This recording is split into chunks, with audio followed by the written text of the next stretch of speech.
ಎಲ್ರಿಗೂ ನಮಸ್ಕಾರ. ಎಲ್ಲರೂ ಹೇಗಿದ್ದೀರಾ? ಎಲ್ಲರೂ ರಾಯರ ಕೃಪೆಯಿಂದ ಚೆನ್ನಾಗಿದ್ದೀರಾ ಅಂತ ನಾನು ಭಾವಿಸ್ತೀನಿ. ರಾಯರು ನಿಮ್ಮೆಲ್ರಿಗೂ ಸುಖ, ಶಾಂತಿ, ನೆಮ್ಮದಿ, ಆಯುಸ್ಸು, ಆರೋಗ್ಯ, ಭಾಗ್ಯ ಕೊಟ್ಟು ಕಾಪಾಡಲಿ ಅಂತ ನಾನು ಕೇಳ್ಕೊತೀನಿ. ರಾಯರ ಆರಾಧನೆ 3 ದಿವಸ ಏನಿದೆ, 29, 30, 31ನೇ ತಾರೀಕು ಶನಿವಾರ, ಭಾನುವಾರ, ಸೋಮವಾರ, ಈ 3 ದಿವಸ ರಾಯರ ಆರಾಧನೆ ದಿನ ಏನಿದೆ, ಆ ದಿನದಲ್ಲಿ ನೀವು ಸಂಕಲ್ಪ ಅಂತ ಮಾಡಿ ಅಂತ ನಾನು ಒಂದು ವಿಡಿಯೋ ಹಾಕಿದೆ. ಆದರೆ ಇದೊಂದು ಸಂಕಲ್ಪನ ನೀವು ಮಾಡಿ ನೋಡಿ. ಏಕೆ ಅಂತಂದರೆ ನಾವು ಮಾಮೂಲಿ ಸಂಕಲ್ಪ ನಾವು ಮಾಡೇ ಮಾಡ್ತೀವಿ. ಆದರೆ ರಾಯರಿಗೆ ಹರಕೆ ಮುಡಿಪು ಕಟ್ಟಿ ಸಂಕಲ್ಪ ಅನ್ನೋದನ್ನು ಮಾಡಿ ನೀವು.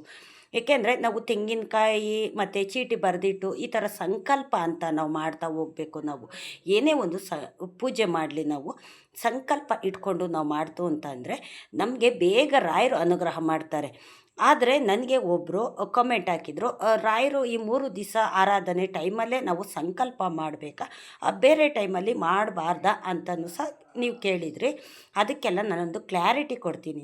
ಹೌದು, ಬೇರೆ ದಿವಸನೂ ಸಹ ನಾವು ಮಾಡ್ಬೋದು, ರಾಯರ ಆರಾಧನೆ ಟೈಮಲ್ಲಿ ಅಂತಲ್ಲ. ಆದರೆ ನೀವು ಯಾವಾಗಲೇ ಒಂದು ಸಂಕಲ್ಪ ಅಂತ ಮಾಡ್ತೀರಲ್ಲ, ಹರಕೆ ಮುಡಿಪು ಕಟ್ಟಿ ಆಗಿರ್ಬೋದು. ನನಗೆ ಕೆಲವೊಬ್ಬರು ಕೇಳಿದರು, ಹರಕೆ ಮುಡಿಪು ಕಟ್ಟಿ ಸಂಕಲ್ಪ ಹೇಗೆ ಮಾಡೋದು ನನಗೆ ತಿಳಿಸಿ ಅಂತ ಸುಮಾರು ಜನ ನನಗೆ ಕೇಳಿದರು. ನನಗೆ ಇನ್ಸ್ಟಾಗ್ರಾಮಲ್ಲೂ ಅಷ್ಟೇ, ಮತ್ತು ನನಗೆ ಮೆಸೇಜಲ್ಲೂ ಅಷ್ಟೇ ಕೇಳಿದರು. ಹೌದು, ನಾನು ಅದನ್ನು ಡೀಟೇಲಾಗಿ ನಾನು ಹೇಳ್ತೀನಿ. ಆದರೆ ಈ 3 ದಿವಸ ಏನಿದೆ, ನೀವು ಸಂಕಲ್ಪ ಪೂಜೆ ಅಂತ ಮಾಡ್ತೀರಲ್ಲ, ಅದನ್ನು ನೀವು ರಾಯರಿಗೆ ಹರಕೆ ಮುಡಿಪು ಕಟ್ಟಿ ಹೇಗೆ ಮಾಡೋದು, ಯಾವ ಟೈಮಲ್ಲಿ ರಾಯರಿಗೆ ಹರಕೆ ಮುಡಿಪು ಕಟ್ಟಬೇಕು, ರಾಯರು ಹರಕೆ ಮುಡಿಪು ಕಟ್ಟಿ ಸಂಕಲ್ಪ ಮಾಡೋದಕ್ಕೆ ಏನೇನೋ ಒಂದು ವಸ್ತುಗಳು ಬೇಕು ಅನ್ನೋದ ನಾನು ಫುಲ್ಲು ಡೀಟೇಲಾಗಿ ಹೇಳ್ತೀನಿ. ನೀವು 3 ದಿವಸ ಮಾಡಿದ್ರೂ ಪರವಾಗಿಲ್ಲ, ಇಲ್ಲ 5 ದಿವಸ ಮಾಡಿದ್ರೂ ಪರವಾಗಿಲ್ಲ, ಇಲ್ಲ ವಾರಗಳು, ಎಷ್ಟು ವಾರ ನೀವು 5 ವಾರ ಮಾಡ್ತೀರಾ, ಇಲ್ಲ 9 ವಾರ, ಈ ಥರ ವಾರಗಳು ಮಾಡ್ತೀರಾ, ಅದು ನಿಮಗೆ ಬಿಟ್ಟಿದ್ದಂಥದ್ದು. ಆದರೆ 3 ದಿವಸನೂ ಮಾಡ್ಬೋದು, 5 ದಿವಸನೂ ಮಾಡ್ಬೋದು. ಈಗ 3 ದಿವಸ ರಾಯರ ಆರಾಧನೆ ಇರುತ್ತಲ್ಲ, 3 ದಿವಸದ ಜೊತೆಗೆ ಇನ್ನು 2 ದಿವಸ ಸೇರಿಸ್ಕೊಳ್ರಿ, 5 ದಿವಸ ಆಗುತ್ತೆ. ಆವಾಗ ನೀವು ಸಂಕಲ್ಪನ ನೀವು ಕಡೆ ಮಾಡ್ಬೋದು. ನೀವು ಹೇಗೆ ಮಾಡೋದು ಅಂತ ನಾನು ಹೇಳ್ತಾ ಹೋಗ್ತೀನಿ. ರಾಯರು ಫೋಟೋ ಇರಲೇಬೇಕು. ನನಗೆ ಇನ್ನೂ ಒಬ್ಬರು ಕಮೆಂಟ್ ಹಾಕಿದರು, ರಾಯರು ಫೋಟೋ ನಮ್ಮ ಮನೆಯಲ್ಲಿ ಇಲ್ಲ, ರಾಯರು ಪೂಜೆ ನಾನು ಮಾಡ್ತಾ ಇದ್ದೀನಿ, ಮಾಡ್ಬೋದಾ ಅಂತ ನೀವು ಕೇಳಿದರೆ, ಹೌದು, ಏನೂ ತೊಂದರೆ ಇಲ್ಲ. ಆದರೆ ರಾಯರು ಪೂಜೆನ ನಾವು ಮಾಡ್ಬೋದು. ಆದರೆ ಏನಾದರೂ ಸಂಕಲ್ಪ ಪೂಜೆ ಮಾಡೋದು, ರಾಯರಿಗೆ ಹರಕೆ ಮುಡಿಪು ಕಟ್ಟೋದು, ಮತ್ತು ತೆಂಗಿನಕಾಯಿಲಿ ಚೀಟಿ ಬರೆದಿಟ್ಬಿಟ್ಟು, ಅಂದರೆ ನಮ್ಮ ಕೋರಿಕೆನ ರಾಯರು ಪಾದಕ್ಕೆ ಇಟ್ಬಿಟ್ಟು ನಾವು ಸಂಕಲ್ಪ ಮಾಡ್ತೀವಲ್ಲ, ಅದಕ್ಕೆಲ್ಲ ರಾಯರು ಫೋಟೋ ಬೇಕೇ ಬೇಕು. ನೀವು ಚಿಕ್ಕದಾದ ಒಂದು ರಾಯರು ಫೋಟೋ ತೊಗೊಳ್ಳಿ, ಇಲ್ಲ ಅಂತಂದರೆ ರಾಯರು ವಿಗ್ರಹ ಮೂರ್ತಿ ಆ ಥರನೂ ತೊಗೊಂಡು ನೀವು ಮಾಡ್ಬೋದು. ಆದರೆ ಸಂಕಲ್ಪ ಮಾಡೋ ಅಂಥವ್ರ ಮನೆಯಲ್ಲಿ ರಾಯರ ಫೋಟೋ ಇರಲೇಬೇಕು. ಆದರೆ ಯಾವ ರೀತಿ ಮಾಡೋದು ಅಂತ ಹೇಳ್ತೀನಿ. ಗುರುವಾರ ದಿವಸ ನೀವು ಇದನ್ನು ಸ್ಟಾರ್ಟ್ ಮಾಡ್ಕೋಬೇಕು. ಆದಷ್ಟು ನೀವು ಬ್ರಾಹ್ಮಿ ಮುಹೂರ್ತದಲ್ಲೇ ಮಾಡೋಂಥ ಪ್ರಯತ್ನ ಮಾಡಿ. ನೋಡಿ, ಬ್ರಹ್ಮ ಮುಹೂರ್ತದಲ್ಲಿ ನಾವೇನೇ ಒಂದು ಪೂಜೆ ಪುನಸ್ಕಾರ ಮಾಡಿದ್ರೂ ಅದು ಬೇಗ ಯಶಸ್ಸು ಅನ್ನೋದು ಕೊಡ್ತಾರೆ ರಾಯರು. ಹಾಗಾಗಿ ನೀವು ಬ್ರಾಹ್ಮಿ ಮುಹೂರ್ತದಲ್ಲೇ ಮಾಡಿ. ಈಗ ಲಕ್ಷ್ಮೀ ದೇವಿಗೆ ಉಪ್ಪಿನ ದೀಪ ಹಚ್ಚುತ್ತಾರಲ್ಲ, ಅದು ಆಗಿರ್ಬೋದು. ನಾನು ಅದ್ರ ಬಗ್ಗೆ ಒಂದು ವಿಡಿಯೋ ಮಾಡ್ತೀನಿ, ಉಪ್ಪಿನ ದೀಪ ಹಚ್ಚೋದ್ರ ಬಗ್ಗೆ. ನಾನು ಅದು ಸುಮಾರು ವರ್ಷದಿಂದನೂ ಅದನ್ನು ನಾನು ಮಾಡ್ಕೊಂಡು ಬಂದಿದ್ದೀನಿ. ಅದು ಹೇಗೆ ಹಚ್ಚೋದು ಅಂತ ನಾನು ಹೇಳ್ತೀನಿ. ಆದರೆ ರಾಯರಿಗೆ ನಾವು ಈ ಥರ ಸಂಕಲ್ಪ ಮಾಡ್ತೀವಿ ಅಂತ ಅಂದಾಗ ನಾವು ಬೆಳಗಿನ ಜಾವನೇ ಆದಷ್ಟು 4:15 5:30 ಒಳಗಡೆ ನೀವು ಪೂಜೆ ಅನ್ನೋದನ್ನು ನೀವು ಮುಗಿಸ್ಕೊಳ್ಳಿ. ನೀವು ಯಾವ ರೀತಿ ಮಾಡೋದು ಅಂತ ನಾನು ಹೇಳ್ತೀನಿ. ರಾಯರಿಗೆ ತುಳಸಿ ಇಲ್ಲ ಹೂವು, ಇಲ್ಲ ರಾಯರು ನೈವೇದ್ಯಕ್ಕೆ ಏನೇನು ಬೇಕೋ, ರಾಯರ ಫೋಟೋ, ಇದನ್ನೆಲ್ಲನೂ ಅಷ್ಟೇ ತುಪ್ಪ, ಮೊದಲನೇ ದಿವಸ ನೀವು ತುಪ್ಪ ಬಿಟ್ಟು ಹಚ್ಚಿ. ಮತ್ತು ನನಗೆ ಇನ್ನೂ ಒಬ್ಬರು ಕಮೆಂಟ್ ಹಾಕಿದರು, ಮನೆ ದೇವ್ರಿಗೆ 2 ದೀಪ ಹಚ್ಚಿರ್ತೀವಲ್ಲ, ರಾಯರಿಗೆ 1 ದೀಪ ಹಚ್ಚಿದ್ರೆ ಆಗೋದಿಲ್ವ ಅಂತ. ಇಲ್ಲ, ಯಾವುದೇ ದೇವರಾಗಲಿ ಒಂಟಿ ದೀಪ ನಾವು ಹಚ್ಚೋದಕ್ಕೆ ಹೋಗಬಾರ್ದು, 2 ಜೋಡಿ ದೀಪನೇ ನಾವು ಹಚ್ಚಬೇಕು. ನೀವು ರಾಯರಿಗೆ 1 ದೀಪ ಹಚ್ತಿರಲ್ಲ, ಅದ್ರ ಜೊತೆಗೆ ಇನ್ನೊಂದು ದೀಪ ಹಚ್ಚಿ ನೀವು. ಆದರೆ ನಿಮಗೆ ದೀಪ ಹಚ್ಚೋದಕ್ಕೆ ಆಗಿಲ್ಲ ಅಂತಂದರೆ ತುಪ್ಪದ ಬತ್ತಿ ಬರುತ್ತಲ್ಲ, ಆ ತುಪ್ಪದ ಬತ್ತಿನೇ ಹಚ್ಚಿ ಸಾಕು. ರಾಯರು ಇದನ್ನೇ ಮಾಡಬೇಕು ಅಂತ ಕೇಳಲ್ಲ. ಆದರೆ ಒಂಟಿ ದೀಪ ಮಾತ್ರ ಯಾವುದು ಅಷ್ಟೇ ಹಚ್ಚೋದಿಲ್ಲ. ಈಗ ನೀವೊಂದು ಯಾರಿಗಾದ್ರೂ ಕುಂಕುಮ ಕೊಡೋಕ್ಕೆ ಬಂದರೆ 1 ಎಲೆ, 1 ಅಡಿಕೆ, 1 ಬಾಳೆಹಣ್ಣು ಕೊಡ್ತೀವ, ನಾವು ಕೊಡೋದಿಲ್ಲ. ಒಂಟಿ ಯಾರು ಅಷ್ಟೇ ಏನು ಒಂದು ಒಂಟಿ ಅನ್ನೋದನ್ನು ಯಾವುದೋ ಒಂದು ಲೆಕ್ಕಕ್ಕೆ ತಗೊಳ್ಳೋದಿಲ್ಲ, ಜೋಡಿ ಅನ್ನೋದನ್ನೇ ಲೆಕ್ಕಕ್ಕೆ ತೊಗೊಳ್ಳೋದು. ಈಗ ದೇವ್ರ ನೈವೇದ್ಯಕ್ಕೆ 2 ಬಾಳೆಹಣ್ಣು ಇಡ್ತೀವಿ, 2 ದೀಪ ಹಚ್ಚುತ್ತೀವಿ, ಎಲ್ಲ ಜೋಡಿ ಜೋಡಿನೇ ನಾವು ಇಡ್ತೀವಿ. ಒಂದು ಎಲೆ ಅಡಿಕೆ ತಾಂಬೂಲ ಕೊಡಬೇಕಾದ್ರೂ 2 ಎಲೆ 2 ಅಡಿಕೆನೇ ಕೊಡೋದಲ್ವ. ಹಾಗಾಗಿ 2 ದೀಪ ಹಚ್ಚಲೇಬೇಕು. ಆವಾಗಲೇ ನಿಮ್ಮ ಸಂಕಲ್ಪನ ರಾಯರು ಬೇಗ ಈಡೇರಿಸೋದು. ರಾಯರು ಅಂತಲ್ಲ, ಎಲ್ಲ ದೇವ್ರುಗಳು ಅಷ್ಟೇ. ಹಾಗಾಗಿ ನೀವು ಜೋಡಿ ದೀಪನೇ ಹಚ್ಚಬೇಕು. ಮನೆ ದೇವ್ರಿಗೆ ಸಪ್ರೇಟು ದೀಪನೇ ಹಚ್ಚಬೇಕು. ಏಕೆಂದರೆ ನಾವು ರಾಯರಿಗೆ ಸಂಕಲ್ಪ ಮಾಡೋದೇ ಬೇರೆ, ಮತ್ತು ಮನೆ ದೇವ್ರಿಗೆ ನಾವು ದೀಪ ಹಚ್ಚೋದೇ ಬೇರೆ ಬೇರೆ ಬೇರೆ ಅನ್ಸ್ಕೊಳ್ಳುತ್ತೆ. ಹಾಗಾಗಿ ಎಲ್ಲದಕ್ಕೂ ಸೇರಿ ಒಂದೇ ದೀಪ ಹಚ್ಚೋ ಆಗಿಲ್ಲ. ಇದು ನಾನು ಅಂತಲ್ಲ, ಎಲ್ಲ ಪ್ರತಿಯೊಬ್ಬರು ಹೇಳೋಂಥ ಮಾತಿದು. ಏಕೆಂತಂದರೆ ನಾನು ಆ ರೀತಿ ತಪ್ಪುಗಳನ್ನೋದನ್ನು ನಾನು ಮಾಡಲ್ಲ. ನಾನು ಹಾಕಿರೋ ವೀಡಿಯೋಗಳಲ್ಲಿ ನೀವು ನೋಡ್ತೀರಲ್ಲ, ನೀವು ಈಗ ಏನು ಇದೆಲ್ಲ ಫೋಟೋಗಳು ನಾನು ತೋರಿಸ್ತೀನಿ, ಇದೆಲ್ಲ ನಮ್ಮನೆ ಫೋಟೋಗಳೇ, ನಾನು ಮಾಡೋ ಪೂಜೆದನ್ನೇ ನಾನು ತೋರಿಸೋವಂಥದ್ದು. ಹಾಗಾಗಿ ನಾನು ಜೋಡಿ ದೀಪನೇ ಹಚ್ಚೋದು. ಮನೆ ದೇವರಿಗೆ ಸಪ್ರೇಟು ದೀಪ ಹಚ್ಚಿರ್ತೀನಿ ನಾನು. ಮತ್ತು ಬುಧವಾರ ಹಿಂದಿನ ದಿವಸನೇ ಸ್ವಲ್ಪ ದೇವ್ರ ಮನೆ ಎಲ್ಲ ಕ್ಲೀನ್ ಮಾಡ್ಕೊಂಬಿಡಿ. ಎಲ್ಲ ಕ್ಲೀನ್ ಮಾಡಿಕೊಂಡು ದೇವ್ರ ಪಾತ್ರೆ ಎಲ್ಲ ತೊಳೆಯೋದು, ದೇವ್ರಿಗೆ ಏನೇನು ಬೇಕು ಪೂಜೆ ವಸ್ತುಗಳು, ತುಪ್ಪ ನೈವೇದ್ಯಕ್ಕೆ, ಮತ್ತು ಹೂವು ಹಣ್ಣು, ಇದನ್ನೆಲ್ಲ ಅಷ್ಟೇ ರೆಡಿ ಮಾಡ್ಕೊಳ್ಳಿ. ಮತ್ತು ಬೆಳಗ್ಗೆ ಬೇಗ ಎದ್ದೊಳ್ಳಿ. ಏನು ನಿಮ್ಮ ಕೆಲಸ ಇರುತ್ತೆ ಅದನ್ನೆಲ್ಲ ಸ್ವಲ್ಪ ಎಲ್ಲ ಮುಗಿಸ್ಕೊಳ್ಳಿ. ಗಂಜಲ ಹಾಕ್ಬಿಟ್ಟು ಮನೆಯನ್ನೆಲ್ಲ ಕ್ಲೀನ್ ಮಾಡ್ಕೊಳ್ಳಿ, ಒರೆಸ್ಕೊಳ್ಳಿ. ನಂತರ ನೀವೇನು ಮಾಡ್ತೀರಾ ಅಂತಂದರೆ ಸ್ನಾನ ಎಲ್ಲ ಮುಗಿಸ್ಕೊಂಡು ಬಂದು ರಾಯರಿಗೆ ಎಲ್ಲ ಪೂಜೆಗೆ, ಅಂದರೆ ರಾಯರಿಗೆ ಅಂತಲ್ಲ, ದೇವ್ರ ಮನೆಯಲ್ಲಿ ಏನೇನು ಬೇಕೋ ಎಲ್ಲವನ್ನು ರೆಡಿ ಮಾಡ್ಕೊಳ್ಳಿ. ರಾಯರಿಗೆ ಕುಂಕುಮ ಅರಿಶಿನ ಎರಡೂ ಅಷ್ಟೇ ಇಡಬಾರ್ದು, ಯಾರೂ ಅಷ್ಟೇ ಇಡಬೇಡಿ. ಗಂಧನೇ ಇಡಬೇಕು. ರಾಯರಿಗೆ ಗಂಧನೇ ಶ್ರೇಷ್ಠ. ಅರಿಶಿನ ಕುಂಕುಮ ಅವ್ರಿಗೆ ಇಡಬಾರ್ದು. ಹಂಗಾಗಿ ಕೆಲವರು ಅರಿಶಿನ ಕುಂಕುಮ ಇಡ್ತಾರೆ, ಇಡಬೇಡಿ. ಮತ್ತು ತೆಂಗಿನಕಾಯಿ ಸಂಕಲ್ಪ ಇದನ್ನು ಮಾಡ್ತಾರಲ್ಲ, ಅಲ್ಲೆಲ್ಲ ಅಷ್ಟೇ ಅರಿಶಿನ ಕುಂಕುಮ ಇಟ್ಬಿಟ್ಟು ಮಾಡ್ತಾರೆ ಕೆಲವರು. ಆ ತಪ್ಪುಗಳನ್ನ ಮಾಡಬೇಡಿ. ರಾಯರು ವಸ್ತುಗಳು ಏನೇ ಒಂದಿರ್ಬೋದು, ಇಲ್ಲ ದೀಪ ಆಗಿರ್ಬೋದು, ಇಲ್ಲ ರಾಯರ ಹತ್ರ ಇಡೋಂಥ ಪೂಜೆ ವಸ್ತುಗಳಿಗೆ ಎಲ್ಲದಕ್ಕೂ ಅಷ್ಟೇ ಚಂದನ ಅಂತ ಬರುತ್ತೆ ಡಬ್ಬಿನಲ್ಲಿ, ಆ ಚಂದನನೇ ಉಪಯೋಗಿಸಿ ನೀವು. ಅರಿಶಿನ ಕುಂಕುಮ ಬಳಸಬೇಡಿ. ಮತ್ತು ಚಂದನನ ರಾಯರಿಗೆ ಧರಿಸಿ ನೀವು. ಮತ್ತು ರಾಯರಿಗೆ ಹೂವು ಹಾಕ್ತೀರಾ ಇಲ್ಲ ತುಳಸಿ ಹಾಕ್ತೀರಾ, ಇದನ್ನು ಹಾಕಿ. ಮತ್ತು 2 ಜೋಡಿ ದೀಪ ಹಚ್ಚಬೇಕು, ಅದು ರಾಯರ ಕಡೆ ತಿರುಗಿಸಿ ನೀವು. ಮತ್ತು ಒಂದು ಬಿಳಿ ಬಟ್ಟೆ, ಮಡಿ ಬಟ್ಟೆ ತೊಗೊಳ್ಳಿ, ಮಡಿ ನೀರಲ್ಲಿ ಅದನ್ನು ತೊಳ್ಕೊಂಡು ಅದಕ್ಕೆ ಚಂದನದ ಪೌಡ್ರ್ ಇರುತ್ತಲ್ಲ, ಚಂದನದ ಪುಡಿ ಇರುತ್ತಲ್ಲ, ಚಂದನದ ಪುಡಿನ ಬಟ್ಟೆಗೆಲ್ಲ ಅರಿಶಿನದ ಬಟ್ಟೆ ಯಾವ ಥರ ಮಾಡ್ಕೋತೀವೋ ಆ ಥರ ಮಾಡ್ಕೊಳ್ಳಿ. ಚಂದನದ ಪೌಡ್ರು ಹಾಕಿದ್ರೆ ಅದೆಲ್ಲ ಫುಲ್ಲು ಹಳದಿ ಆಗಿಬಿಡುತ್ತೆ. ಅದನ್ನು ನೀವು ಮಾಡಿಕೊಂಡು ಒಂದು ಕಡೆ ಒಂದು ತಟ್ಟೆನಲ್ಲಿ ಎತ್ತಿಟ್ಕೊಳ್ಳಿ, ನೆಲಕ್ಕೆ ಸೋಕಿಸ್ಬೇಡಿ. ನೀವು ಎಷ್ಟು ಹಣ ಕಟ್ತೀರಾ, 5 ರೂಪಾಯಿ ಕಟ್ತೀರಾ, ಇಲ್ಲ 3 ರೂಪಾಯಿ ಕಟ್ತೀರಾ, ಇಲ್ಲ 9 ಕಟ್ತೀರಾ, ಇಲ್ಲ 11 ಕಟ್ತೀರಾ, ಅದು ನಿಮಗೆ ಬಿಟ್ಟಿದ್ದಂಥದ್ದು. ಕಾಯಿನ್ಗಳು ಅಷ್ಟಿರಬೇಕು. 2 ರೂಪಾಯಿದಾಗ್ಬೋದು, 1 ರೂಪಾಯಿದಾಗ್ಬೋದು, ಇಲ್ಲ 5 ರೂಪಾಯಿದಾಗ್ಬೋದು. ಅದು ಇಷ್ಟು ಕಾಯಿನ್ ಅನ್ನೋದು ಮಾತ್ರ ಕೌಂಟ್ ಆಗುತ್ತೆ, ರೂಪಾಯಿ ಕೌಂಟ್ ಆಗೋದಿಲ್ಲ, ಕಾಯಿನ್ಗಳು ಕೌಂಟ್ ಆಗುತ್ತೆ. 11 ಕಟ್ತೀರಾ, 9 ಕಟ್ತೀರಾ, ಇಲ್ಲ 3 ಕಟ್ತೀರಾ, ಅದು ನಿಮ್ಮಿಷ್ಟ. 5 ಕಟ್ತೀರಾ, ಅಷ್ಟನ್ನು ನೀವು ರಾಯರ ಹತ್ರ ಸಂಕಲ್ಪ ಮಾಡ್ಕೊಳ್ಳಿ. ರಾಯರ ಹತ್ರ ಸಂಕಲ್ಪ ಮಾಡಿಕೊಂಡು ಆ ಬಟ್ಟೆ ಒಳಗಡೆ ನೀವು ಸ್ವಲ್ಪ ಚಂದನ ಇಡಿ, ಬಟ್ಟೆಗೆ ಮಂತ್ರಾಕ್ಷತೆ ಹಾಕಿ, ಒಂದು ತುಳಸಿ ಹಾಕಿ, ನಂತರ ನೀವು ಆ ಕಾಯಿನ ಇಡಿ. ಕಾಯಿನ ಮೇಲ್ಗಡೆ ಸ್ವಲ್ಪ ಮಂತ್ರಾಕ್ಷತೆ, ಚಂದನ ಇದನ್ನೆಲ್ಲ ಇಟ್ಬಿಟ್ಟು ನೀವು ರಾಯರ ಮುಂದೆ ಗಂಟು ಕಟ್ಬಿಟ್ಟು ರಾಯರ ಫೋಟೋ ಏನಿದೆ ಆ ಪಾದದ ಹತ್ರ ನೀವು ಇಡಿ. ನಿಮ್ಮ ಕೋರಿಕೆ ಏನಿದೆ ಅದನ್ನೆಲ್ಲ ರಾಯರ ಪಾದಕ್ಕೆ ಹಾಕಿ, ಆ ಗಂಟು ಕಟ್ಟಿರ್ತೀರಲ್ಲ ಮನಸ್ಸಿನಲ್ಲೇ 2 ಕೈಲೂ ಇಟ್ಕೊಂಡು ನಿಮ್ಮ ಕೋರಿಕೆ ಏನಿದೆ ಆ ಕೋರಿಕೆನ ರಾಯರ ಪಾದಕ್ಕೆ ಹಾಕ್ಬಿಟ್ಟು ನೀವು ಅದನ್ನು ಗಂಟು ಕಟ್ಟಿಬಿಟ್ಟು ರಾಯರ ಮುಂದೆಗಡೆ ಇಡಿ. ಗಂಟು ಕಟ್ಟಿದ್ದನ್ನು ಇಡಿ. ನಿಮ್ಮ ಆಸೆಗಳನ್ನೆಲ್ಲ ರಾಯರ ಹತ್ರ ಹೇಳ್ಕೊಳ್ಳಿ. ಆದರೆ ನಾನು ಇಷ್ಟು ದಿನ ಮಾಡ್ತೀನಿ ವ್ರತನ ಅಂತ ನೀವು ಮನಸ್ಸಿನಲ್ಲೇ ಸಂಕಲ್ಪ ಮಾಡ್ಕೊಳ್ಳಿ. ಮಾಡಿಕೊಂಡು ನೀವು ವ್ರತ ಅನ್ನೋದನ್ನು ನೀವು ಸ್ಟಾರ್ಟ್ ಮಾಡಿ. 3 ದಿನ ಮಾಡ್ತೀರಾ, ಇಲ್ಲ 5 ದಿವಸ ಮಾಡ್ತೀರಾ, ಅದು ನಿಮಗೆ ಬಿಟ್ಟಿದ್ದಂಥದ್ದು. ಇಲ್ಲ ವಾರಗಳು ಅನ್ನೋದನ್ನು ಮಾಡ್ತೀರಾ, ಅದು ಅಷ್ಟೇ ನಿಮಗೆ ಬಿಟ್ಟಿದ್ದಂಥದ್ದು. ಈಗ ರಾಯರು ಆರಾಧನೆ ಏನು 3 ದಿವಸ ಬಂದಿದೆ, ಆ 3 ದಿವಸನೂ ಮಾಡ್ಬೋದು. ಅದಕ್ಕೆ 2 ದಿವಸ ಸೇರಿಸ್ಕೊಳ್ಳಿ, ಮಾಡ್ಬೋದು. ಮತ್ತು ಮನೆ ದೇವರಿಗೆ ಸಪ್ರೇಟು ನೈವೇದ್ಯ ಇಡಿ. ಮನೆ ದೇವರಿಗೆ 2 ದೀಪ ಹಚ್ಚಿ. ಮತ್ತು ರಾಯರಿಗೆ ಮಾತ್ರ ಅವತ್ತು ತುಪ್ಪದ ದೀಪನೇ ಹಚ್ಚಿ. ನೀವು ಮೊದಲನೇ ದಿವಸ ಸಂಕಲ್ಪ ಮಾಡುವಾಗ ಬ್ರಾಹ್ಮಿ ಮುಹೂರ್ತದಲ್ಲಿ ಪೂಜೆ ಮಾಡಿ. ಮತ್ತು ತುಳಸಿ ಹತ್ರ ಕಂಪಲ್ಸರಿ ನೀವು ದೀಪ ಹಚ್ಚಲೇಬೇಕು. ಎಣ್ಣೆ ಬಿಟ್ಟೆ ದೀಪ ಹಚ್ಚಿ, ಅದಕ್ಕೆ ತುಪ್ಪವನ್ನು ಹಾಕೋದು ಬೇಡ. ಮತ್ತು ತುಳಸಿ ಹತ್ರನೂ ಅಷ್ಟೇ ಸ್ವಲ್ಪ ನೈವೇದ್ಯ ಇಡಿ. ನೈವೇದ್ಯ ಏನು ಮಾಡಿರ್ತೀರಲ್ಲ ಅದನ್ನ ಇಡಿ. ಇಲ್ಲ ನಮ್ಗೆ ಸಾಧ್ಯವಿಲ್ಲ, ಹಣ್ಣು ಇಡ್ತೀವಿ ನಾವು ಅಂತನ್ನೋದಾಯಿತು ಅಂತಂದರೆ ನೀವು ತುಳಸಿ ಹತ್ರ ಸ್ವಲ್ಪ ಕಡಲೆ ಸಕ್ಕರೆ ಎರಡನ್ನು ಮಿಕ್ಸ್ ಮಾಡಿಬಿಟ್ಟು ತುಳಸಿ ಹತ್ರ ಇಟ್ಟು ಒಂದು ದೀಪ ಇಟ್ಟು ತುಳಸಿಗೆ ಹೂವು ಎಲ್ಲ ಹಾಕ್ಬಿಟ್ಟು ತುಳಸಿಗೆ ಪೂಜೆ ಮಾಡಿ ನೀವು. ಮತ್ತು ಮನೆ ದೇವ್ರಿಗೆ ಗಣೇಶನಿಗೆ ಮೇಲಾಗಿ ಹೇಳ್ತೀನಿ, ಅವತ್ತು ಗರಿಕೆ ಧರಿಸಿ ನೀವು. 21 ಗರಿಕೆ ಏನಿದೆ, ಗರಿಕೆನ ಗಣೇಶನ ಪಾದಕ್ಕೆ ಇಟ್ಬಿಟ್ಟು ಎಕ್ಕುದು ಹೂ ಇಡಿ. ಇಲ್ಲ ಸಿಕ್ಕಲಿಲ್ಲ ಅಂತಂದರೆ ಕೆಂಪು ಹೂ ಇರುತ್ತಲ್ಲ, ಕೆಂಪು ಹೂನ ಗಣೇಶನಿಗೆ ಇಟ್ಬಿಟ್ಟು ಮೊದಲು ಗಣೇಶನ ಹತ್ರ, ವಿಘ್ನೇಶ್ವರನ ಹತ್ರ ಎಲ್ಲ ವಿಘ್ನಗಳನ್ನು ದೂರ ಮಾಡು.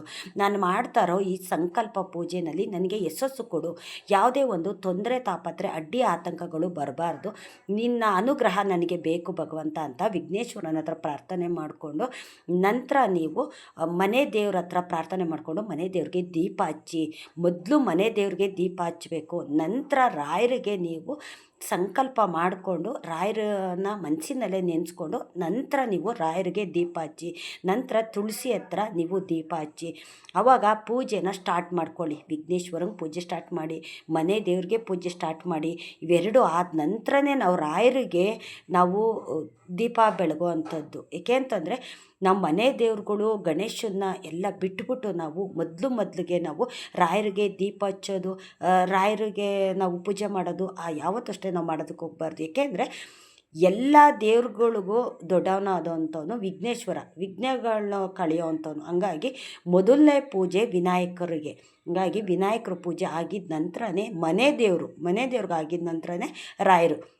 ಇದನ್ನೆಲ್ಲ ಮಾಡಿಕೊಂಡು ನೀವು ಮನಸ್ಸಿನಲ್ಲೇ ನಿಮ್ಗೇನು ಕೋರಿಕೆ ಇದೆ ಅದನ್ನೆಲ್ಲ ಈಡೇರಿಸ್ಕೊಳ್ಳಿ. ಮತ್ತು ನೀವು 3 ದಿವಸ ಮಾಡ್ತೀರಾ, 5 ದಿವಸ ಮಾಡ್ತೀರಾ, ಅಲ್ಲಿ ಗಂಟನೂ ಆ ಹರಕೆ ಮುಡಿಪು ಏನು ಕಟ್ಟಿರ್ತೀರ ನೋಡಿ, ನಾಣ್ಯಗಳನ್ನ ಬಿಳಿ ಬಣ್ಣದ ಬಟ್ಟೆನ ಅರ್ಶಿನ ಬಟ್ಟೆ ಮಾಡಿ ಕಟ್ಟಿರ್ತೀರಲ್ಲ, ಅದನ್ನು ನೀವು ಅಲ್ಲೇ ಇಟ್ಟಿರಿ. ನೀವು ಹೂವು ಎಲ್ಲ ತೆಗಿಬೇಕಾದ್ರೆ ನೀವು ಅದನ್ನು ಎತ್ತಿಬಿಟ್ಟು ನೀವು ತಿರ್ಗಾ ಇಟ್ಕೊಳ್ಳಿ. ತಿರ್ಗಾ ಹೂವು ಎಲ್ಲ ಹಾಕಿದ ನಂತರ ತಿರ್ಗಾ ಅಲ್ಲೇ ಇಟ್ಬಿಟ್ಟು ನೀವು ಪೂಜೆ ಅನ್ನೋದನ್ನು ನೀವು ಮಾಡ್ತಾ ಹೋಗಿ. ನೀವು ಮತ್ತು ಅಷ್ಟು ದಿನ ಆದಮೇಲೆ ನೀವು ಎಷ್ಟು ದಿನ ಮಾಡ್ತೀರಾ ಅಷ್ಟು ದಿನ ಆದಮೇಲೆ ನೀವು ಆ ಕಾಯಿನನ್ನು ತೆಗೆದುಬಿಡಿ. ಆ ಮುಡಿಪು ಏನು ಕಟ್ಟಿರ್ತೀರಲ್ಲ ಮುಡಿಪನ್ನು ತೆಗೆದುಬಿಟ್ಟು ಮತ್ತು ಇನ್ನೊಂದು ವಿಷಯ, ನೀವೇನು ಎಷ್ಟು ದಿನ ನೀವು ರಾಯರ ಸಂಕಲ್ಪ ಮಾಡ್ತೀರಾ, ನಿಮ್ಗೆ ಅಷ್ಟು ದಿನ ರಾಯರ ಮಠಕ್ಕೆ ಹೋಗೋಕ್ಕಾಗುತ್ತಾ ಹೋಗಿ. ಇಲ್ಲ ಅಂದರೆ ಒಂದು ದಿವಸ, ಮೊದಲನೇ ದಿವಸ ಇಲ್ಲ ಲಾಸ್ಟ್ನೇ ದಿವಸ. ಆದರೆ ನೀವು ಸಂಕಲ್ಪ ಮಾಡೋವಂಥವ್ರು ಒಂದು ಸತಿನಾದರೂ ರಾಯರ ಮಠಕ್ಕೆ ಹೋಗಲೇಬೇಕು. ಆದರೆ ಕಡೆ ದಿವಸ ಅಂತೂ ಹೋಗಲೇಬೇಕು. ಕಡೆ ದಿವಸ ಏನಕ್ಕೆ ಹೋಗೋದು ಅಂತ ನಾನು ಹೇಳ್ತಾ ಹೋಗ್ತೀನಿ. ಎಲ್ಲ ಮುಗಿದ ನಂತರ ಆ ಮುಡಿಪು ಏನಿದೆ ಕಾಣಿಕೆ, ಅದನ್ನು ತೊಗೊಂಡೋಗಿ ನೀವು ಕೈಯಲ್ಲಿ ತೊಗೊಂಡೋಗಿ ಆ ಕಾಯಿನನ್ನು ಎಲ್ಲ ತೆಕ್ಕೊಂಬಿಡಿ. ಬಟ್ಟೆನ ಎಲ್ಲಾದರೂ ಒಂದು ಹಸ್ರು ಗಿಡದ ಕೆಳಗಡೆನೋ ಇಲ್ಲ ಹರಿಯೋ ನೀರಿಗೋ ಬಿಟ್ಟುಬಿಡಿ. ಅದನ್ನು ಕಾಯಿನ್ಗಳಿದೆಯಲ್ಲ, ರಾಯರ ಉಂಡೆ ಇರುತ್ತೆ ನೋಡಿ, ರಾಯರ ಮಠದಲ್ಲಿ ಉಂಡೆ ಇರುತ್ತಲ್ಲ, ಆ ಉಂಡಿಗೆ ನೀವು ತೊಗೊಂಡೋಗಿ ಆ ಕಾಯಿನ್ಗಳನ್ನೆಲ್ಲ ಹಾಕ್ಬಿಡಿ. ಏಕೆಂತಂದರೆ ನೀವು ಮಾಡಿದ್ದು ಹರಕೆ ಕಾಯಿನ್ಗಳು ರಾಯರ ಉಂಡಿಗೆ ಸೇರಬೇಕು. ನಿಮ್ಮ ಕೋರಿಕೆಯಲ್ಲಿರುತ್ತೆ, ರಾಯರು ನೋಡ್ತಾ ಇರ್ತಾರೆ. ಪ್ರತಿ ದಿವಸ ಅಷ್ಟೇ ಆ ಹರಕೆ ಮುಡಿಪು ನಾವು ಆ ಉಂಡಿಗೆ ಹಾಕಿರೋದ್ರಿಂದ ನಮ್ಮ ಕೋರಿಕೆ ರಾಯರ ಪಾದಕ್ಕೆ ಸೇರಿರುತ್ತೆ. ಮತ್ತು ರಾಯರಿಗೆ ನೀವು ಮಠಕ್ಕೆ ಹೋದಾಗ ದೀಪ ಬೆಳಗ್ಗೆ ಹೆಜ್ಜೆ ನಮಸ್ಕಾರ ಹಾಕ್ಬಿಟ್ಟೆ ನೀವು ಬರಬೇಕು. ಸಂಕಲ್ಪ ಮಾಡೋ ಅಂಥವ್ರು ನೀವು 5 ದಿವಸ ಮಾಡ್ತೀರಾ, 5 ದಿವಸನೂ ಹೋಗೋಕ್ಕಾಗಲಿಲ್ಲ ಅಂತಂದರೆ ಮೊದಲನೇ ದಿವಸ ಕಡೆ ದಿವಸ 2 ದಿವಸ ಮಾತ್ರ ಕಂಪಲ್ಸರಿ ಹೋಗಿ ನೀವು. ಏಕೆ ಅಂತಂದರೆ ಸಂಕಲ್ಪ ವ್ರತ ಮಾಡೋ ಅಂಥವ್ರು ಮಠಕ್ಕೆ ಹೋಗಲೇಬೇಕು. ಮಠಕ್ಕೆ ಹೋಗಿ ನಮ್ಮ ಕೋರಿಕೆನ ರಾಯರ ಪಾದಕ್ಕೆ ಹಾಕಿ ಅಲ್ಲಿ ದೀಪ ಬೆಳಗಿ ಹೆಜ್ಜೆ ನಮಸ್ಕಾರ ಹಾಕಿ ಬಂದ್ರೇ ನಮ್ಮ ಕೋರಿಕೆ ಬೇಗ ರಾಯರು ಈಡೇರಿಸ್ತಾರೆ. ಆದರೆ ರಾಯರ ಆರಾಧನೆ ಈ 3 ದಿನ ಏನಿದೆ, ಆ 3 ದಿವಸದಲ್ಲಿ ನೀವು ಹರಕೆ ಮುಡಿಪು ಕಟ್ಟಿ ನೀವು ಸಂಕಲ್ಪ ಅನ್ನೋದನ್ನು ಮಾಡ್ಕೊಳ್ಳಿ, ತುಂಬ ಒಳ್ಳೆಯದಾಗುತ್ತೆ. ಏಕೆ ಅಂತಂದರೆ ನಾನು ಈ ಥರ ರಾಯರಿಗೆ ಹರಕೆ ಮುಡಿಪು ಕಟ್ಟಿ ನನ್ನ ಸಂಕಲ್ಪ ಅನ್ನೋದನ್ನು ನಾನು ಮಾಡಿಲ್ಲ. ಆದರೆ ಚೀಟಿ ಬರೆದಿಟ್ಬಿಟ್ಟು ತೆಂಗಿನಕಾಯಿ ಸಂಕಲ್ಪ ನಾನು ಮಾಡಿದ್ದೀನಿ. ನಾನು ಅದೇ ರೀತಿಯೇ ಇದು ಅಷ್ಟೇ ರಾಯರಿಗೆ ಹರಕೆ ಕಟ್ಕೊಳ್ಳೋವಂಥದ್ದು. ಈಗ ನಾವು ಬೇರೆ ದೇವ್ರಿಗೆಲ್ಲ ಹರಕೆ ಕಟ್ಕೋತೀವಲ್ಲ, ಈಗೇನೋ ನಮಗೊಂದು ಸೈಟ್ ತೊಗೋಬೇಕು, ಇಲ್ಲ ಮನೆ ಕಟ್ಟಬೇಕು, ಇಲ್ಲ ಮಕ್ಳಿಗೆ ಏನೋ ಒಂದು ಕೆಲಸದಾಗಿರ್ಬೋದು, ವಿದ್ಯಾಭ್ಯಾಸದಾಗಿರ್ಬೋದು, ಇದಕ್ಕೆ ಅಂತ ನಾವು ದೇವ್ರ ಹತ್ರ ಹರಕೆ ಕಟ್ಕೋತೀವಲ್ಲ, ಅದೇ ರೀತಿಯೇ ರಾಯರಿಗೂ ಕಟ್ಟುವಂಥದ್ದು. ಆ ರೀತಿ ಕಟ್ಕೊಳ್ಳಿ ನೀವು, ನಿಜವಾಗ್ಲೂ ತುಂಬ ಒಳ್ಳೆಯದಾಗುತ್ತೆ. ರಾಯರು ಎಲ್ಲ ರೀತಿಯಲ್ಲೂ ಎಲ್ಲ ಪೂಜೆಗಳನ್ನು ಸಹ ನೋಡ್ತಿರ್ತಾರೆ. ಇದೇ ರೀತಿ ಮಾಡಬೇಕು, ನೀವು ಈಗ ಮಾಡಿದ್ರೇ ನಾನು ಅನುಗ್ರಹ ಮಾಡೋದು ಅಂತ ಹೇಳೋದಿಲ್ಲ. ಆದರೆ ನಾವು ಮಾಡೋ ಪೂಜೆನ ಶ್ರದ್ಧೆ ಭಕ್ತಿ ಇಂದ ನಾವು ಒಳ್ಳೆ ಮನಸ್ಸಿನಿಂದ ಮಾಡ್ತಂದರೆ ನಿಜವಾಗ್ಲೂ ರಾಯರು ನಮ್ಮ ಜೊತೆಗೇ ಇರ್ತಾರೆ. ನಾವು ಮಠಗಳಿಗೆ ಹೋದಾಗ ನಮ್ಮ ಜೊತೆಲೇ ರಾಯರು ನಮ್ಮ ಹಿಂದೆ ಬರ್ತಾರೆ. ಸುಮಾರು ಜನ ಹೇಳ್ತಾರೆ, ನಾನು ಈ ರೀತಿ ಸಂಕಲ್ಪ ಮಾಡಿದೆ, ನನಗೆ ತುಂಬ ಒಳ್ಳೆಯದಾಯಿತು ಅಂತ. ಮತ್ತು ಇನ್ನೂ ಒಬ್ಬರು ನನಗೆ ಕಮೆಂಟ್ ಹಾಕಿದರು, ನಾನು ಈ ಥರ ತೆಂಗಿನಕಾಯಿ ಚೀಟಿ ಬರೆದಿಟ್ಟು 9 ವಾರ ನಾನು ಸಂಕಲ್ಪ ಮಾಡಿದ್ದೆ ನಾನು, ಆದರೆ ನನ್ನ ಕೋರಿಕೆ ಈಡೇರಿಲ್ಲ. ಆದರೆ ನನ್ನ ಗಂಡ ನಮ್ಮನ್ನು ಬಿಟ್ಬಿಟ್ಟು ಬೇರೆ ಹೆಂಗಸಿನ ಸಹವಾಸ ಮಾಡ್ತಿದ್ದಾರೆ. ಅವರು ನನ್ನ ಹತ್ರ ಬರಬೇಕು, ಒಂದು ಫೋನು ಮಾಡೋದಿಲ್ಲ, ಒಂದು ಮೆಸೇಜ್ ಮಾಡೋದಿಲ್ಲ, ನಮ್ಮ ಮನೆಗಳಿಗೂ ಬರೋದಿಲ್ಲ.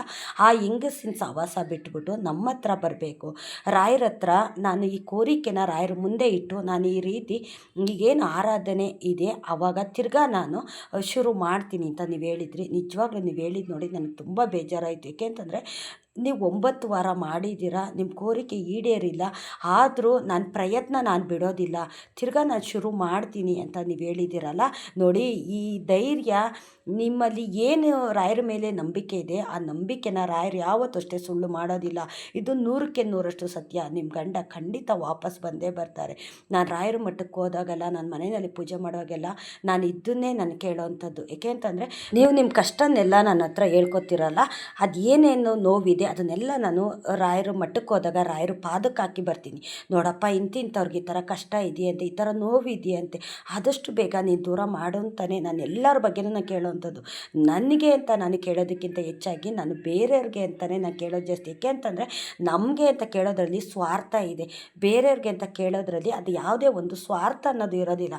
ನಾವು ಯಾರಿಗಾದ್ರೂ ಬೇರೆಯವ್ರಿಗೆ ಒಳ್ಳೇದು ಮಾಡಿದ್ರೆ ನಮಗೆ ದೇವ್ರು ಇನ್ಯಾರ ಕೈಲೋ ಒಳ್ಳೇದು ಮಾಡಿಸಿದ್ದಾರೆ ನನಗೆ. ಹಂಗಾಗಿ ನಾನು ಯಾರಿಗಾದ್ರೂ ಏನಾದರೂ ಒಂದು ಕೊಡಬೇಕು, ಯಾರಿಗಾದ್ರೂ ಒಂದು ಒಳ್ಳೇದು ಮಾಡಬೇಕು ಅಂತಂದರೆ ನಾನು ಒಳ್ಳೆ ಮನಸ್ಸಿನಿಂದ ಧಾರವಾಳಗೆ ಮಾಡ್ತೀನಿ ನಾನು. ಏಕೆ ಅಂತಂದರೆ ನನಗೆ ಯಾರೋ ಮಾಡ್ಬೋದು, ಯಾರೋ ಮಾಡ್ತಿದ್ದಾರೆ, ನನಗೆ ಬೇರೆ ಮನುಷ್ಯರು ರೂಪದಲ್ಲಿ ನನಗೆ ಸಹಾಯ ಅನ್ನೋದು ಭಗವಂತ ಮಾಡಿಸ್ತಿದ್ದಾರೆ. ಹಂಗಾಗಿ ನಾವು ಬೇರೆಯವ್ರಿಗೆ ಒಳ್ಳೇದಾಗಲಿಂದ ಬೇಡೋದ್ರಲ್ಲಿ ಯಾವುದೇ ಒಂದು ಸ್ವಾರ್ಥ ಅನ್ನೋದು ಇರೋದಿಲ್ಲ. ಒಳ್ಳೆ ಮನಸ್ಸಿನಿಂದ ನಾವು ಬೇಡ್ತು ಅಂತಂದರೆ ಖಂಡಿತ ನಿಮ್ಮ ಕೋರಿಕೆನ ರಾಯರು ಈಡೇರಿಸ್ತಾರೆ. ಆದರೆ ನಿಮ್ಮ ಗಂಡ ನಿಮ್ಮ ಹತ್ರ ಬರ್ತಾ ಇಲ್ಲ, ಬೇರೆ ಹೆಂಗಸಿನ ಸಹವಾಸ ಮಾಡಿದ್ದಾರೆ ಅಂತಿರಲ್ಲ, ನನಗೆ ಬೇಜಾರಾಯಿತು. ಏಕೆ ಅಂತಂದರೆ ಯಾರು ನಮ್ಮ ಜೊತೆಗೆ ಇರಲಿ ಬಿಡಲಿ, ತಂದೆ ತಾಯಿ ಆಗಿರ್ಬೋದು, ಒಡಹುಡ್ತಾರಾಗಿರ್ಬೋದು, ಇಲ್ಲ ಮಕ್ಕಳೇ ಆಗಿರ್ಬೋದು, ನಮ್ಮಿಂದ ದೂರ ಆದ್ರೂ ನಮಗೆ ಒಂದು ನೋವು ಅನ್ನೋದು ಬರೋದಿಲ್ಲ. ಆದರೆ ಕಟ್ಕೊಂಡು ಗಂಡ ದೂರ ಆದರೂ ಬೇರೆ ಹೆಂಗಸಿನ ಸಹವಾಸ ಮಾಡ್ತಿದ್ದಾರೆ ಅಂತಂದರೆ ತುಂಬ ಬೇಜಾರಾಗುತ್ತೆ. ಪ್ರಪಂಚನೇ ಮುಳುಗೋಗೋ ಥರ ಆಗ್ತಿರುತ್ತೆ. ಏಕೆ ಅಂತಂದರೆ ನಮಗೆ ಆ ಕಷ್ಟ ನಾವು ಅನುಭವಿಸಿಲ್ಲ ಅಂದರೂ ಬೇರೆ ನೋಡಿ ನಾನು ಅರ್ಥ ಮಾಡ್ಕೋತೀನಿ. ಅವ್ರ ಮನೆ ಪರಿಸ್ಥಿತಿ ಏನು, ಅವ್ರ ಜೀವನ ಏನು, ತಡ್ಕೊಳಕ್ಕಾಗ್ದಿರೋ ಅಂಥ ಘಟನೆ ಅಂತಂದರೆ ತನ್ನ ಗಂಡನ್ನ ಯಾರಿಗೂ ಹಂಚ್ಕೊಳ್ಳೋಕ್ಕಾಗ್ದಿರೋಂಥದ್ದು ಒಂದು ಸಿಚುವೇಶನು. ಅದು ಯಾರೂ ಅಷ್ಟೇ ಸಹಿಸ್ಕೊಳ್ಳೋದಿಲ್ಲ. ಬಡತನ ಬರಲಿ, ಎಂಥ ಕಷ್ಟಗಳೇ ಬರಲಿ, ಆದರೆ ಅನುಭವಿಸ್ಬೋದು. ಕಟ್ಕೊಂಡು ಗಂಡ ಒಬ್ಬ ಜೊತೇಲಿ ಇದ್ದುಬಿಟ್ರೆ ಎಂಥ ಬೆಟ್ಟದಂಥ ಕಷ್ಟ ಬಂದರೂ ಅದನ್ನು ಅನುಭವಿಸ್ಬೋದು. ಪ್ರಪಂಚನೇ ನಮ್ಗೆ ಎದುರಾಗಿ ನಿಂತ್ಕೊಳ್ಳಿ, ಆದರೆ ಕಟ್ಕೊಂಡು ಗಂಡ ಒಬ್ಬ ಜೊತೇಲಿ ಇದ್ದುಬಿಟ್ರೆ ನಾವು ಎಂಥ ಕಷ್ಟನೂ ಜಯಿಸ್ತೀವಿ ಅನ್ನೋ ಒಂದು ಶಕ್ತಿ ಇರುತ್ತೆ, ಧೈರ್ಯ ಇರುತ್ತೆ ನಮ್ಮ ಜೊತೆಯಲ್ಲಿ. ಹಂಗಾಗಿ ನಿಮ್ಮ ಕೋರಿಕೆನ ಆದಷ್ಟು ಬೇಗ ರಾಯರು ಈಡೇರಿಸ್ತಿ. ಈ 3 ದಿವಸ ಆರಾಧನೆ ಟೈಮಲ್ಲಿ ನೀವು 3 ದಿವಸನೂ ರಾಯರ ಮಠಕ್ಕೆ ಹೋಗಿದ್ದು ಬನ್ನಿ. ನೀವು ತುಪ್ಪದ ದೀಪ ಬೆಳಗಿ ಹೆಜ್ಜೆ ನಮಸ್ಕಾರ ಹಾಕಿ, ನಿಜವಾಗ್ಲೂ ನಿಮ್ಮ ಗಂಡ ನಿಮ್ಮ ಜೊತೆಗೆ ಬಂದೇ ಬರ್ತಾರೆ, ನಂಬಿಕೆ ನನಗೆ ಇದೆ. ಹಾಗಾಗಿ ನೀವೇನು ಒಂದು ಸಂಕಲ್ಪ ಅಂತ ಮಾಡ್ತಿದ್ದೀರಲ್ಲ, ಈಗ ತೆಂಗಿನಕಾಯಿ ಚೀಟಿ ಬರ್ದಿಟ್ಟು ಸಂಕಲ್ಪ ಮಾಡಿದ್ದೆ, ಆ ಕೋರಿಕೆ ಈಡೇರಿಲ್ಲ ಅಂತ ನೀವು ಹೇಳಿದ್ರಲ್ಲ, ತಿರ್ಗಾ ನಾನು ಇನ್ನೂ 3 ದಿವಸ ಆರಾಧನೆ ಟೈಮಲ್ಲಿ ಸ್ಟಾರ್ಟ್ ಮಾಡ್ಕೋತೀನಿ ಅಂತ ಹೇಳಿದ್ರಲ್ಲ, ನೀವು ಹರಕೆ ಮುಡಿಪು ಕಟ್ಟಿ ಸಂಕಲ್ಪ ಮಾಡಿ ಅಂತಲೇ ನಾನು ಹೇಳೋವಂಥದ್ದು. ಏಕೆ ಅಂತಂದರೆ ನಾವು ಒಂದನ್ನು ಮಾಡಿ ಅದು ಈಡೇರಲಿಲ್ಲ ಅಂತಂದರೆ ನಾವು ಅಲ್ಲಿಗೆ ಕೈ ಬಿಟ್ಬಿಡಬಾರ್ದು, ಪ್ರಯತ್ನ ಮಾಡಬೇಕು. ಮರಳಿ ಯತ್ನವ ಮಾಡು ಅಂತ ಹೇಳ್ತಾರಲ್ಲ, ಹಂಗಾಗಿ ನಾವು ಪ್ರಯತ್ನ ಪಟ್ಟಷ್ಟು ನಮಗೆ ಫಲ ಅನ್ನೋದು ಭಗವಂತ ಕೊಡ್ತಾರೆ. ರಾಯರು ಎಷ್ಟು ನಿಮ್ಮನ್ನು ಪರೀಕ್ಷೆ ಮಾಡ್ತಾರೆ, ಒಂದಲ್ಲ ಒಂದು ದಿವಸ ಅನುಗ್ರಹ ಮಾಡೇ ಮಾಡ್ತಾರೆ. ರಾಯರ ಮೇಲೆ ನನಗೆ ನಂಬಿಕೆ ಇದೆ, ಹಾಗಾಗಿ ನಾನು ನಂಬಿಕೆಯಿಂದ ನಾನು ಹೇಳೋವಂಥದ್ದು. ಇಷ್ಟೊತ್ತು ನನ್ನ ವಿಡಿಯೋ ನೋಡಿದ್ದಕ್ಕಾಗಿ ತುಂಬ ಹೃದಯದ ಧನ್ಯವಾದಗಳು. ರಾಯರು ನಿಮ್ಮೆಲ್ಲರಿಗೂ ಸುಖ, ಶಾಂತಿ, ನೆಮ್ಮದಿ, ಆಯುಸ್ಸು, ಆರೋಗ್ಯ ಭಾಗ್ಯ ಕೊಟ್ಟು ಕಾಪಾಡಲಿ ಅಂತ ನಾನು ಕೇಳ್ಕೊತೀನಿ.